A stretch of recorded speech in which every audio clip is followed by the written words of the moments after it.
Alors souvent on parle de l'intelligence artificielle en faisant référence à Alan Turing qui est sa fameuse machine pendant la Seconde Guerre mondiale, et on commence souvent l'histoire à partir de lui.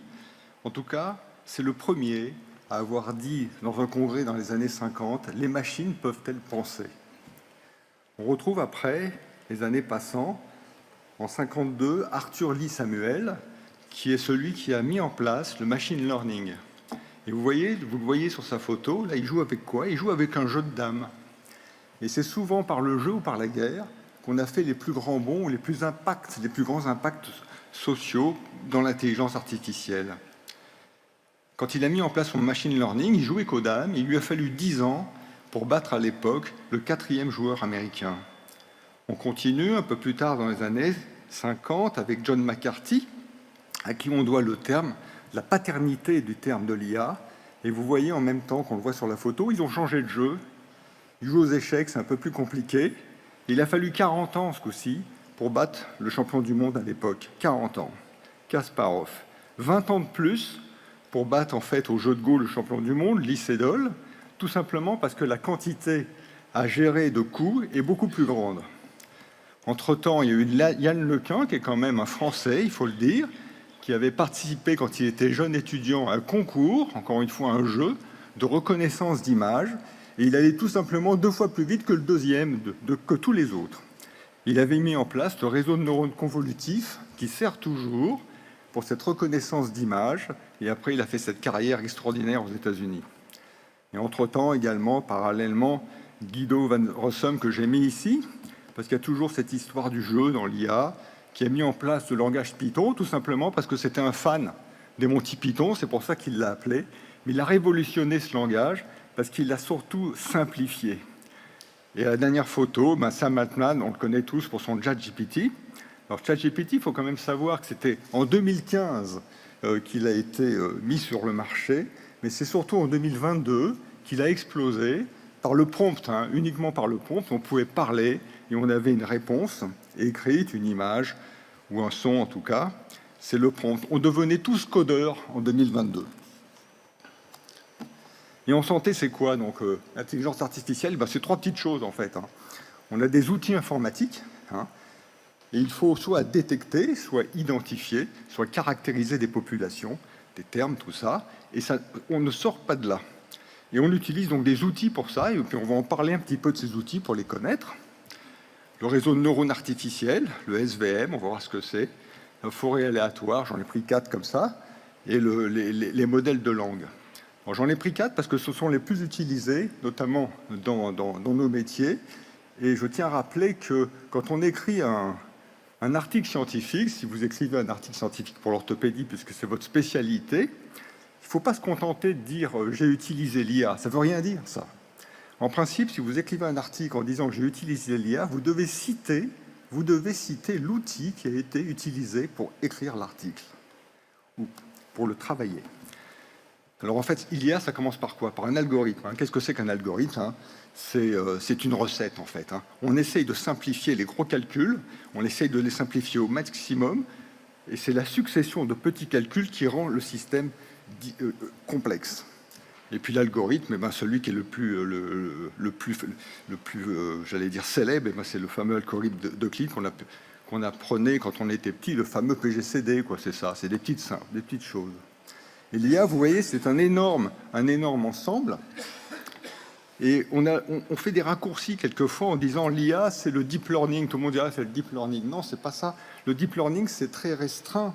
Ça utilise beaucoup d'autres outils qui ne sont pas forcément des deep learning. On n'a pas forcément besoin de rentrer dans des gros réseaux de neurones profonds pour faire des études utilisant l'intelligence artificielle. Et là, je l'ai cité des trucs qu'on va voir, la forêt aléatoire, le SVM, la régression, c'est beaucoup plus simple. Et puis, on peut y arriver. En tout cas, l'IA, ça repose toujours sur une prédiction. L'intelligence artificielle, ça ne vous donne jamais un résultat précis. C'est pas ça le truc. Le truc, c'est de vous donner une prédiction. Et en fait, on pourrait dire que l'IA, elle fonctionne sur l'erreur. C'est parce qu'elle fait des erreurs qu'on lui fait une notification en lui disant « tu as fait une erreur » que le système va s'améliorer. Donc, il va corriger son erreur, il fait une autre prédiction, il corrige son erreur et donc il s'améliore petit à petit.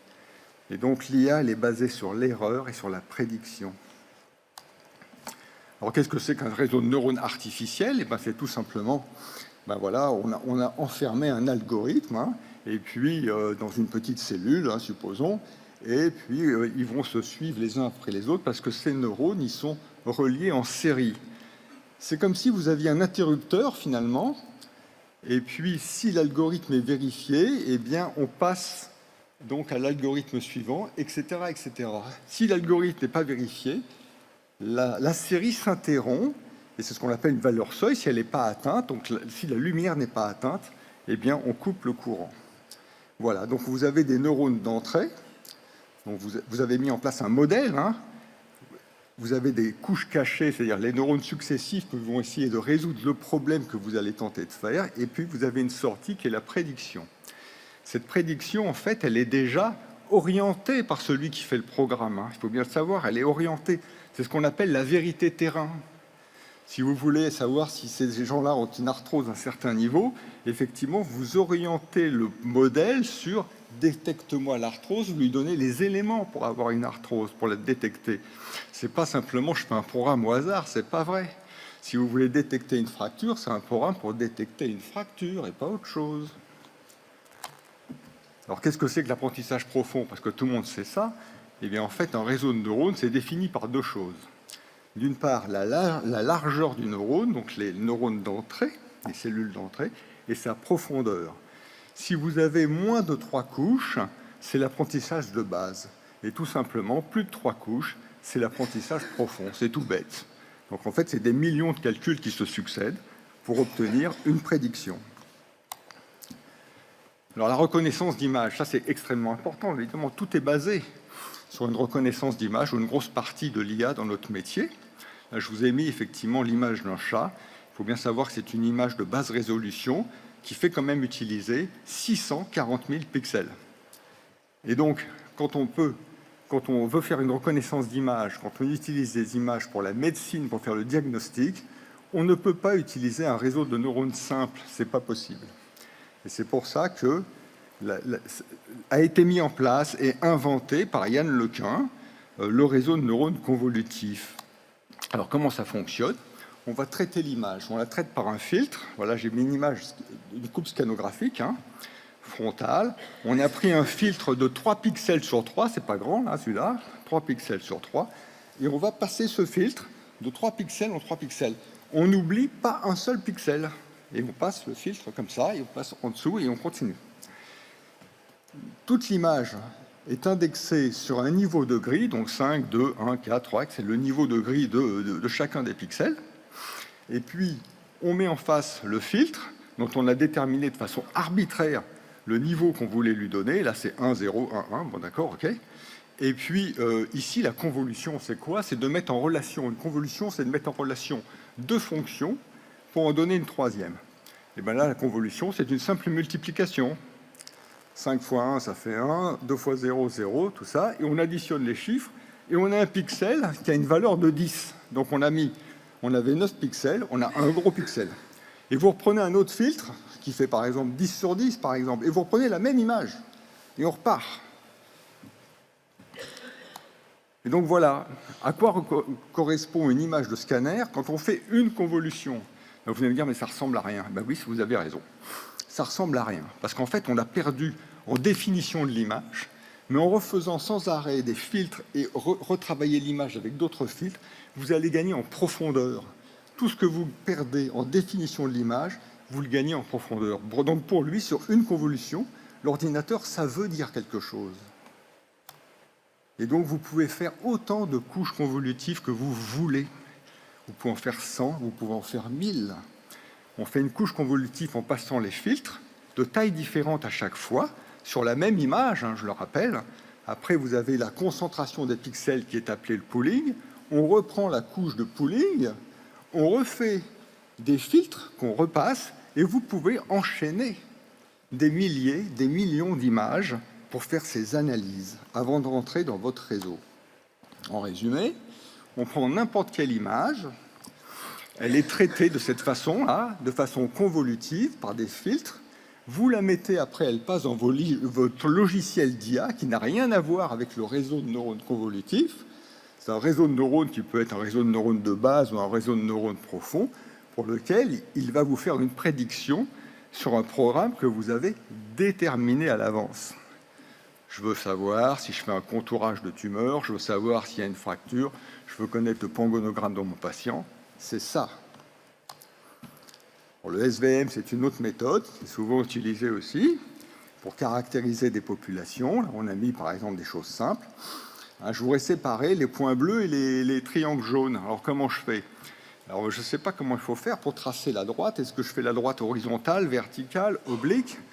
Alors comment ça se passe? Eh bien, le mathématicien, il prend 2 points des populations isolées, il trace une droite, il fait tracer une droite entre les deux, puis il va maximiser, c'est pour ça qu'on appelle ça le vecteur, il va maximiser la distance entre les 2 points par rapport à cette droite, il va regarder ce qui se passe pour les autres points. S'il n'arrive pas à les séparer, il fait une autre droite. Donc en fait, on ne fait pas de calcul, on fait des itérations progressives d'une droite pour laquelle on voit comment elle se comporte dans votre population. Mais cette situation de SVM, quelquefois, c'est difficile de caractériser les populations parce que vous avez 2 groupes de populations qui peuvent s'interpénétrer. Donc là, c'est compliqué, effectivement, de tracer des droites. Et puis, quelquefois, là, j'ai fait des populations avec 2 caractères, mais des fois, c'est 3 caractères qu'il faut séparer. En fait, c'est 1000 caractères qu'il faut séparer. C'est compliqué. Comment fait-on? Alors, supposons que vous ayez une population sur un plan, là, on a un espace à 2 dimensions. On a tracé un cercle d'un rayon de 1 et on veut savoir comment séparer les points bleus qui sont à l'extérieur du cercle des points jaunes qui sont dans le cercle. Eh bien, en fait, quand vous avez des millions de points, il est absolument impossible de savoir qui est à l'intérieur du cercle, qui est à l'extérieur. Comment il fait le mathématicien? Il prend tous les points et puis il va les lancer dans un espace au-dessus, donc l'espace à 3 dimensions, en leur donnant une nouvelle coordonnée qui est la somme des carrés les 2 coordonnées qu'ils avaient initialement, et puis il va définir un plan. Ce plan, c'est la somme des carrés, mais égal à 1. Et puis tous les points qui seront au-dessus du plan, eh bien, ils sont à l'extérieur du cercle. Tous les points qui sont en dessous du plan, ils sont à l'intérieur du cercle. Et vous pouvez essayer chez vous, ça marche très bien, c'est très simple, et c'est comme ça. Alors vous allez me dire, ouais, d'accord, là c'est un plan, mais en fait, le mathématicien, il faut bien comprendre, il est capable d'inventer des espaces à n dimensions, 500, 1000 dimensions. On ne peut pas concevoir ça, nous on est dans un espace à 3 dimensions. Lui, il est capable d'inventer des espaces à n dimensions parce qu'il a des milliards de données à explorer. Et donc, il va définir des plans de séparation qui sont appelés des hyperplans. Et ce plan de séparation, il va évoluer dans un espace de n-1 dimension. Et là, c'est ce qu'on vient de faire, finalement. On avait un espace à 2 dimensions, on ne savait pas comment faire pour séparer les points, on les a tous pris, on les a envoyés dans un espace à 3 dimensions, et on a défini un hyperplan d'un espace qui évolue dans un espace de 3-1 dimension. C'est un hyperplan, c'est un plan.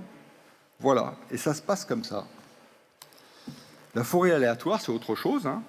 C'est une autre manière de caractériser et de catégoriser vos patients, vos populations.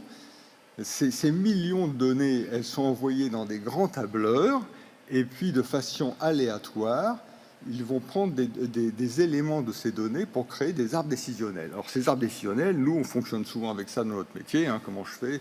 Fracture du tiers moyen, je dois lui mettre un clou, pas de clou, bon voilà. On sait ce que c'est. Ce qui est intéressant ici, c'est que ces arbres décisionnels, ils vont être créés de façon aléatoire. Et vous voyez que là, on va prendre des éléments dans le carré jaune. Le carré rouge va prendre des éléments qui lui sont propres, mais également d'autres éléments qui ont déjà été pris dans le carré jaune.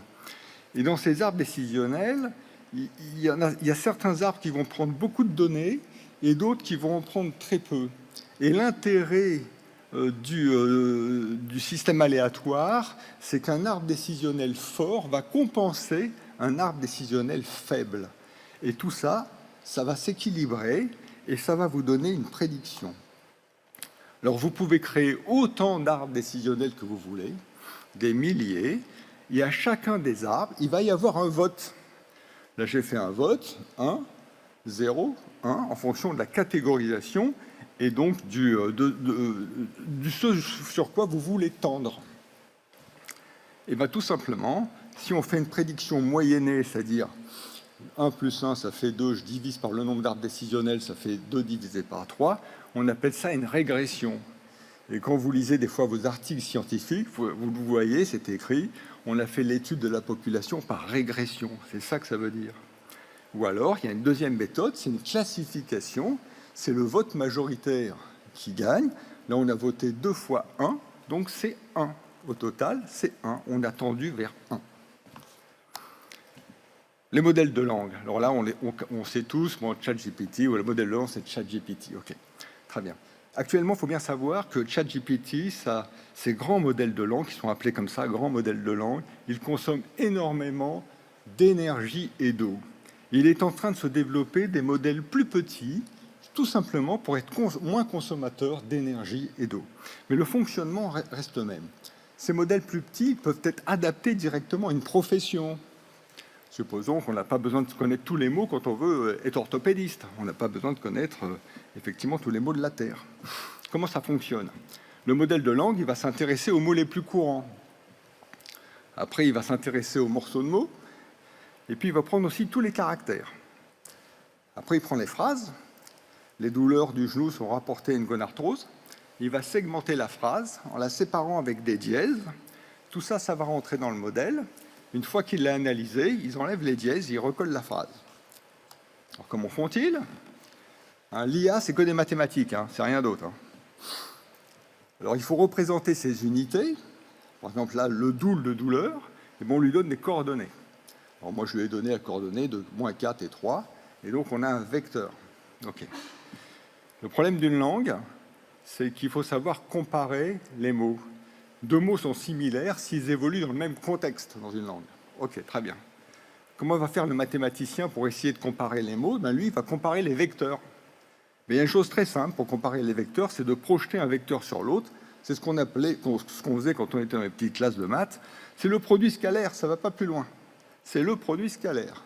Sauf que là, moi, je le fais sur un plan à 2 dimensions. Il faut bien comprendre que dans un grand modèle de langue, la dimension, c'est de 500 à 1000. Ce sont des espaces de 500 à 1000 dimensions. On a du mal à l'imaginer, mais c'est ça. Quoi qu'il en soit, on projette un vecteur sur l'autre. Et on a des vecteurs qui sont similaires, des vecteurs qui sont sans relation, ou des vecteurs opposés, comme on a dans le langage des mots qui sont similaires, des mots sans relation, ou des mots opposés, tout simplement. Et donc, il va falloir que le modèle, il apprenne de ces ressemblances. Comment va-t-il faire? Et bien là, on passe aux statistiques. On lui rentre une phrase, et puis on lui enlève un mot. Et puis il va rentrer dans le modèle, et puis il va proposer des vecteurs. Et puis il va faire ça des milliards de fois. Il va apprendre à positionner les vecteurs dans l'espace. Donc en fait, il va prendre des mots. Il positionne les vecteurs dans l'espace. Donc c'est comme si moi, un enfant, je lui apprends les mots. Très bien. Et donc finalement, on a réussi à regrouper des mots qui sont dans le même contexte. Les jeux, les symptômes, voilà, on est entré dans l'orthopédie, les diagnostics, homarthrose, coxarthrose, gonarthrose, ça se ressemble, ça. La douleur, le mal, la souffrance, ça se ressemble, ça. Et donc, ils arrivent à catégoriser des mots qui évoluent dans le même contexte. Le but du jeu, c'est d'évoluer dans le même contexte. Quels sont les mots qui évoluent dans le même contexte? Donc, il faut placer les vecteurs. Et comment on peut faire pour améliorer la contextualisation? Eh bien, améliorer la contextualisation, ça n'a pu être fait que par les transformers, le fameux T du ChatGPT. Et c'est pour ça que ça a explosé. On a augmenté simplement, on a démultiplié la capacité de calcul avec ce qu'on appelle le transformer. Le transformer, on prend la phrase en entier, les douleurs sont en rapport avec une gonarthrose, et on va faire une pondération de chaque mot. Dans les douleurs sont en rapport avec une gonarthrose, il y a 2 mots importants, c'est douleur et c'est gonarthrose. Donc on met une pondération plus importante, et à la fin, on va avoir une valeur unique, un vecteur unique, qui va caractériser cette phrase, qui est donc contextualisée, les douleurs sont en rapport avec une gonarthrose. Et vous voyez que finalement, on a commencé à mettre un vecteur sur une lettre, et on termine maintenant, actuellement, dans les grands modèles de langue, avec un vecteur sur une phrase. Alors évidemment, comment ça peut s'appliquer pour nous? J'allais dire que dans notre métier, bon, peut-être dans les CHU encore plus que dans mon petit hôpital, on est cerné par l'IA, que ce soit la consultation. Je vous ai noté tous les exemples qu'on peut avoir, hein. Il y en a une dizaine là-dessus, et je me suis limité. La consultation, le bloc opératoire, le suivi post-opératoire des patients. Le métier va forcément changer, je pense que Mathieu Olivier va en parler. Il y a des nouveaux métiers qui vont naître. Je pense même qu'il y a des médecins qui seront également data scientists ou data analystes. Ils vont conjuguer les deux métiers, comme ça ils seront encore meilleurs. Il y a des tâches qui vont disparaître, sûrement, il va le dire, Mathieu Olivier. Et puis la formation n'échappera pas à l'IA. Il faudra que les jeunes médecins s'intéressent à ça. Et puis il y a des interrogations sur la responsabilité médicale notamment, et je vous invite à lire sincèrement le rapport de l'Académie de médecine qui a été publié en fin d'année 2025 et qui parle pratiquement uniquement de la responsabilité du médecin envers l'IA. Et franchement, lisez-le. Elle est complètement engagée. Complètement engagée. La protection des données, ça c'est aussi très important. Alors le RGPD, tout le monde connaît, hein. C'est cette fameuse protection des données uniquement au niveau européen, mais j'allais dire, ça ne marche pas très bien parce que le mal était fait par les gamins qui ont des droits, parce qu'ils sont plus riches que les autres et qui ont pris déjà les données, qui continuent à les pomper. Et donc, il n'y a pas de protection réelle, il faut le dire, mais ça peut peut-être s'améliorer avec le temps. Et puis, j'ai mis en conclusion ce sondage qui a été fait auprès de médecins en général, hein, il y avait toutes les spécialités confondues, et puis 2/3, hein, c'est pas rien, hein, 2/3 de ces médecins interrogés s'estimaient mal préparés à l'IA, parce que pour eux, l'IA, ça restait un mystère. Je crois que c'est important, c'est pour ça que c'est important de s'interroger sur comment ça peut un peu fonctionner, pour essayer de lever le mystère, et puis je vais passer la parole à Mathieu Olivier qui va nous ouvrir les yeux. Voilà.